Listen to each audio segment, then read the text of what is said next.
the first occasion in this House that I will be supporting the Noble Baroness Hoey's regret motion.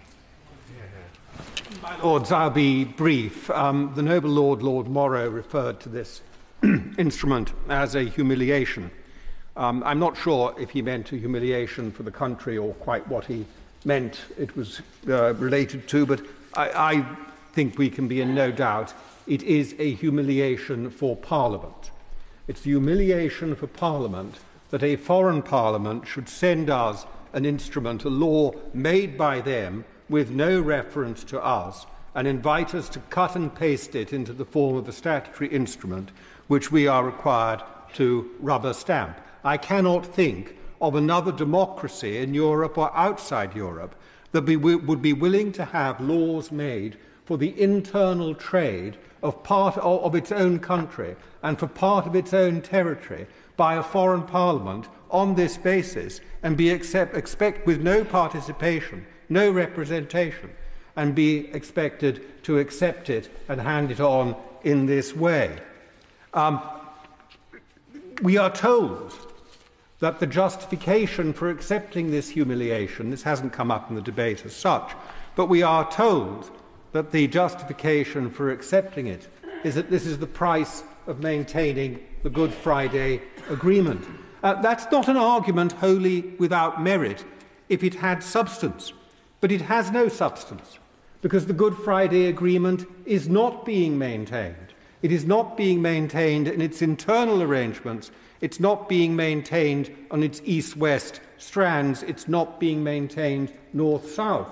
It is largely defunct. The only part of the Good Friday Agreement that I think that is still fundamentally alive is the question that Northern Ireland will remain part of the United Kingdom unless and until there is a vote that supports transferring it to the Republic of Ireland. That part, I think, remains alive. The rest is functionally dead.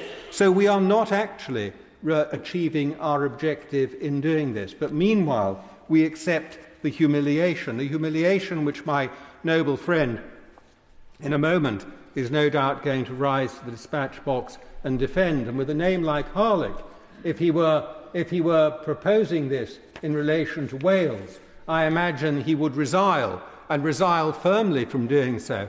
But in the case of Northern Ireland, it appears to be acceptable despite the manifest evidence that the benefit of doing so, the claimed benefit of doing so, is not actually arising.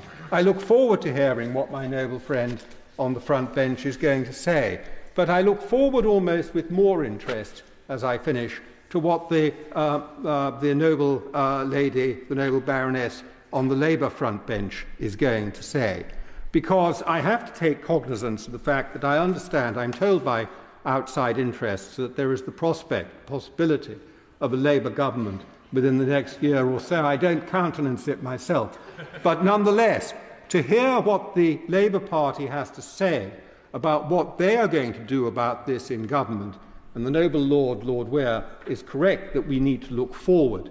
To hear what they have to say is absolutely crucial on this, because in my view they will find that if they think this is going to be solved in some way by greater alignment of the whole of the United Kingdom with the European Union, then they will quickly run into the fact that there is a price to be paid.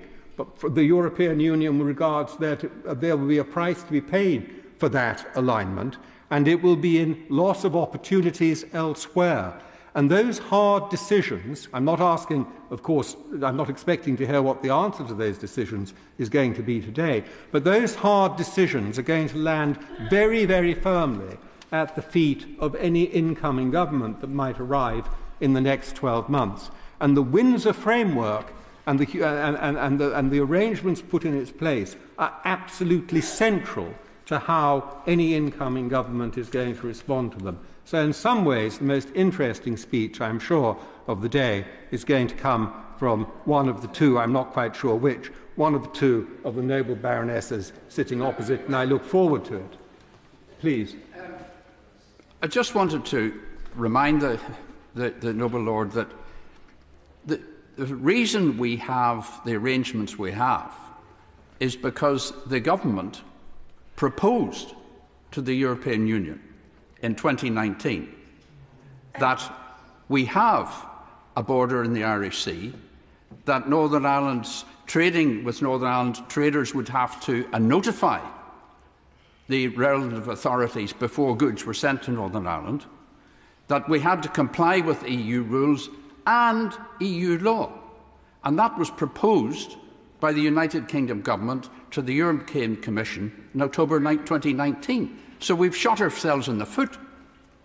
My Lords, I'm delighted to be reminded of that, and I would remind the noble Lord that I was not a member of your Lordship's House when the Northern Ireland Protocol came to a vote, that when the Windsor framework did come to a vote, I was one of only 2 Conservative peers who voted against it and went through that lobby to vote against it. So whatever gotcha moment arises from that question, it applies to somebody else and not to me. But I would also say to the noble Lord that the word of wisdom from the noble Lord, Lord Weir, that looking to the future and trying to resolve something is not going, frankly, to benefit greatly by looking back and pointing fingers about who messed up who messed up in the past. That word of wisdom is one that I think we should take to heart. So anyway, as I say, I look forward to hearing from my noble friend, but almost as much from the front bench.